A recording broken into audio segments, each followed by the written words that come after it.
Welcome to Instant Discussions. I've got a red dot on my head. You know, a red dot on your head. Oh! They're gonna take you out. All right, tonight we're discussing Cannibal, the musical. Cannibal, the musical, also known as Alfred Packer, the musical. That's not known as that. That was the original title. It was another title. Was it? That's lame. Yeah. There's this crazy trailer that a friend of mine sent me a text of. Mm-hmm. Not really a friend, but like this douchebag guy. Yeah. So he sent me this text that had the original trailer for this musical, which is kind of crazy. Maybe we'll put a link to it if we remember. I'm gonna forget, but someone will post a comment. One of you two. Steffan, he's on top of things like that. That's what she said.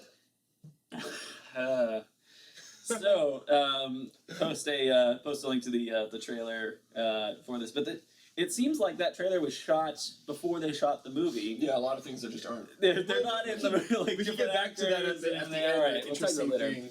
All right, so yes, This is based on a real man. It's based on a true story of the only convicted cannibal in American history. Mm-hmm. So the film was made in 1993. According to Netflix, it was released in '96. So there's some discrepancy there, but it was originally released in '93. So Huge budget. Netflix lies. Oh yeah, $3 million. No wait, that was even $3 million is like a low. Why did I even joke about that? Budget's $125,000. Yeah. No? Oh, I was like English Japanese. Yes, it was an English and Japanese. You're like, wait, but they only spoke in Native American tongue in that one, I thought. Alright, so Cannibal the Musical. When I picked this one. Alright. I first saw this one from Netflix, I believe. Yeah. Or actually, I might even have gotten it from Blockbuster Video or something. I don't know. What a dick. I first watched it at a friend's house. Oh, my Netflix. Friend's house? Friend's house. Alright. Well, I first saw it on Netflix. It was after seeing South Park and really wanting to see more of Trey Parker's stuff. And I was also, I believe it's actually from a book that I wish I had right here because it's over there. But I have to run all the way over there. I'm not going to get it. But got this great book that has all of these different cult movies and really horrible cult films and really great cult films. And it had them all listed in there. And at one time I was trying to go through and watch every single one of them. And this was one of them in there, as they had a lot of trauma pictures. And this one had that great crossover of being that and being distributed by Trauma and also being a Trey Parker film that meld together. But really it's a Trey Parker film. I mean, it's got some of the Trauma qualities to it, but it's Trey Parker. So I also watched this on Netflix. This is like one of the first movies I watched on Netflix. On Instant Watch or on the disc? On Instant Watch? Because the disc was way before they had Instant Watches, and I watched it. When Instant Watch first came out, this is one of the first movies I watched on it. Huh. Yeah. And you watched it at a friend's house? Yeah. It was a drinking. We did a drinking game. That was the first time I watched it. It was a drinking game? Every time they said like Spadoinkle or Colorado territory, or there was a lot of rules, and it was ridiculous. So some of those times when they throw in that Spadoinkle, you're like, you're only doing this because I'm drinking, aren't you? Yeah. Or like the first time they mentioned Colorado territory, they said it like 3 times in a row, and I'm just like, it's within the first minute of the movie, and I'm like, oh, I know how this. And then you get to the very end, and they're like, and actually Colorado territory. Thought you were safe for a while. Yeah. Spadoinkle. Yeah, they do say Spadoinkle a lot. Which was a word apparently that he wrote as a placeholder, but then they ended up keeping. I love it. I kind of like Unobtainium. How dare you? I wouldn't compare that to Unobtainium. We will never leave. I would never compare that to Unobtainium because Unobtainium is just awful. I just mean like a placeholder. I mean, it's kind of like if Spadoinkle was... Call it a placeholder. Random word. Random word. Yeah. It's a random word day. That wouldn't... It's a random word day. It's beautiful music. So that one is... I mean, we talked last week about parodies of musicals in South Park. And this one's even more direct parody of that. But we're going to get onto that in the extended footage that you all love so much. So this is about... This is about an hour and a half long, 96 minutes. He made a cannibal. Yes. It is. It's about, as we've discussed, the only convicted cannibal, and it takes place in the late 1800s, and they're all gold mine time, gold, and they go to find gold, but they end up getting lost in the woods and becoming cannibals. And it's a musical. I mean, the title really explains it all. Yeah. It's Cannibal the musical. You know? Yeah. Yeah. Yeah, it's there. Except for all like the religious undertones. Oh yeah, total. But I mean, they're from Utah, so Yeah. you got to be Mormon. Book of Mormon. Yeah. And it's kind of like in South Park where they mention America, police in the world, and that leads to a future project. They mentioned the Book of Mormon, and now that's a project. You know, Yeah. who knew that would be the title of the thing? They said I know. they worked in there. Best things, favorite moments in the film, or favorite song. Do you have a favorite song from this one? They're all very similar. There are a lot of different ones. I mean, you've got the ballads in there that you break down into. I don't know why I kind of like the Snowman. The Snowman one really sticks out in my mind. It's just I sing it the snowman. And now there's I don't know if either of you have seen the extremely popular Disney animated film Frozen. Oh yeah. But it also has a very popular song about building a snowman. Olaf. And they have the song about it's called "Do You Want to Build a Snowman?" And I think that's a direct reference to Cannibal the musical. I think all the kids who love Frozen should watch this. I think so. I think it's pretty much the same thing. I think Frozen and Cannibal the musical, they're essentially the same story. Pretty much. Yeah, they're both just as good. I don't know. You haven't seen it. Your kids, you get the idea. Sit your kids down in front of the TV, It's surprising, pop on some Cannibal but hey. musical. I think it's in the children's section there. The Snowman song. How about your favorite song? What was your favorite song there? My favorite song might be just the main one, actually. The Sprinkle Day? Yeah. The first one? That's a really good one, too. I used to sing it a lot. That's a good one. The sun is warm as a baked potato.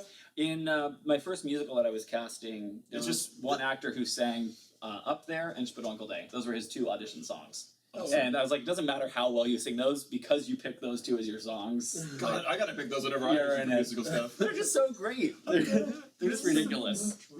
Up There shows really great range. Oh, one thing I remember that I loved was actually when I first heard the song, realizing that was at the end of all the South Park episodes. Yeah.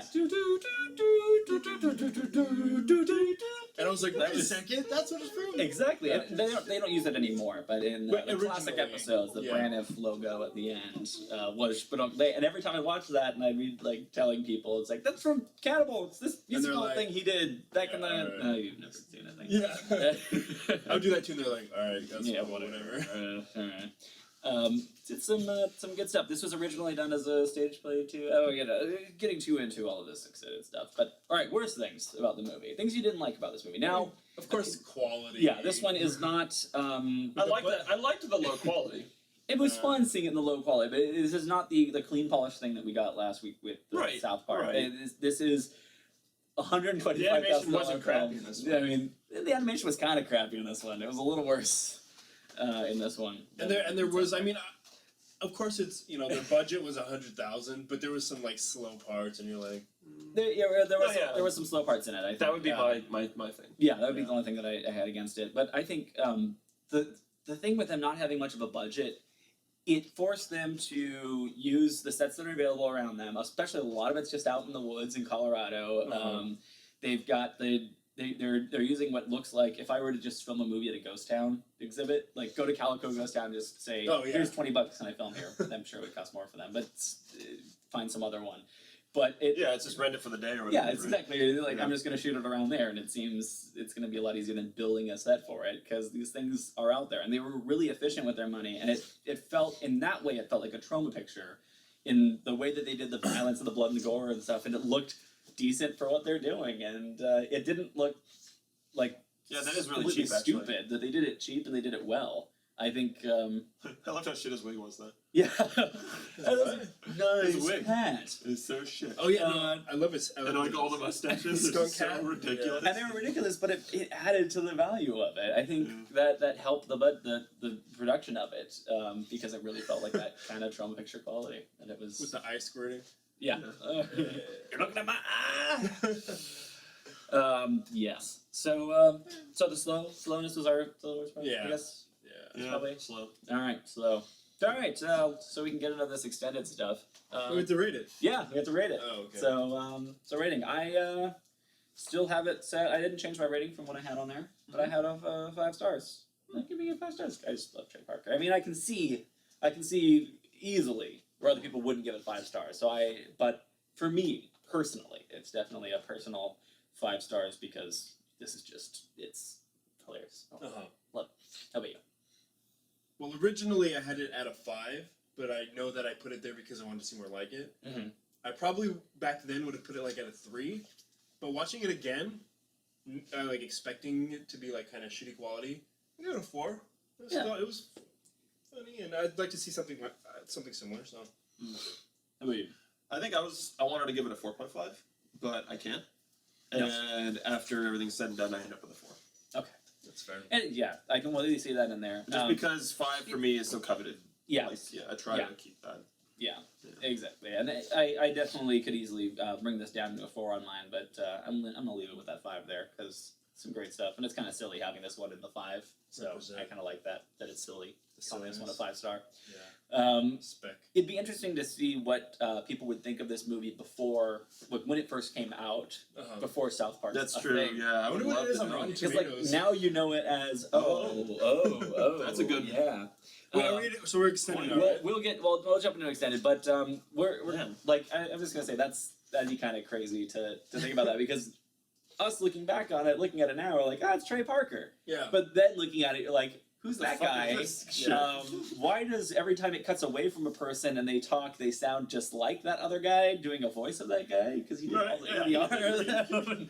Like I can see people looking at this as shit, but I can also see people looking at it being like, this is hilarious. Yeah. So I think it still can stand on its own. But it definitely the way that South Park then doesn't get the same recognition that now South Park gets and stuff is like if they came out with anything they get out with now, like the Book of Mormon, gets absolutely praised by all the critics. But this coming out at the time, before they know who it is. So if they were to release this one now, if this were a new one, there'd be lots of people saying like, "Oh, it's shitty with that," but it would definitely get a lot higher praise than it would have at the time. Yeah. So next week's pick. Is something I've been waiting for to come to Instant Watch, and I've been not choosing another choice so that I can choose this one over it. Is Airplane! Exclamation point! 2 films in a row with an exclamation mark in the title. I'm all for that. All right. Have you seen this one I've before? been waiting to pick this. I've seen it. Waiting for it to come. All right. Jive turkey. All right. We'll talk about some Airplane. Do you speak No spoilers, guys. They haven't seen Airplane yet. If you haven't seen Airplane, get out. I know people who haven't. Go watch. I know. No, it's so. Those people need to ridiculous. exist in the world so that you But can now it's show on them Netflix. Airplane. It's on Netflix. All right. So extended version. No, we have to say goodbye to everyone first. Thank you all for watching. Comment, subscribe, do all that good stuff. And join us next week when we discuss Airplane. But stay tuned to the podcast or click on the links to the extended footage if you'd like to hear us ramble on and get in deep and actually talk about the movie rather than just doing some quick bullet points at the beginning. Yep. Bye. Bye.